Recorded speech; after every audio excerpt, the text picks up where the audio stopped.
అందరికీ నమస్కారం అండి. ఇప్పుడు ఆడపిల్లలను విడిగా వదలాలంటేనే భయపడే రోజులు వచ్చినాయండి. ఇది వరకు రోజుల్లో అలా ఉండే కాదండి. మేనమామలు ఎత్తుకుని పెంచేవారు. బావలో మేనమామ కొడుకులు ఉన్నారనుకోండి, వాళ్ళు కూడా ఎత్తుకుని పెంచేవారు. ఈ పిల్లల్ని వ్యత్యాసంగా చూసేవారు కాదు. వాళ్ళ రక్తబంధం, మా మేనత్త కూతురు మేనమామ కూతురు అలా అనుకునేవారు. అలాగే ఇంట్లో ఎవరున్నా సరే ఆ చంటి పిల్లల్ని వదిలేసి వెళ్ళటానికి నిర్భయంగా వదిలేసి వెళ్ళిపోయేవారు. ఇప్పుడు ఇంట్లోనూ లేదు బయట లేదన్నట్టు మమకారాలు తగ్గిపోయి వెర్షన్ మారిపోయి ఒక రకమైన భావాలతోటి ఆ బంధాలు తెగిపోతున్నాయి. అది అలా కాదండి. చిన్నప్పటి నుంచి కూడా వీళ్ళకి వ్యత్యాసం లేకుండా చూడాలి. మేనమామలు ఇదివరకు రోజుల్లో మరి ఆడపిల్లల్ని, అప్ప పిల్లల్ని, చెల్లెల పిల్లల్ని ఎంత ప్రేమగానో చూసేవారు.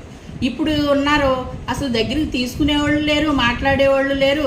వీళ్ళు ఏమవుతారో వాళ్ళకి తెలియని పరిస్థితులకు వచ్చేసారు. అలా ఉండకూడదండి. నేను చూసిన వాళ్ళు కొంతమంది ఉన్నారు మేనమామలు, అసలు ఆ మేనమామలు అనే సంగతి వాళ్ళకి తెలియకుండా ఉన్నారు. ఇదివరకు అలా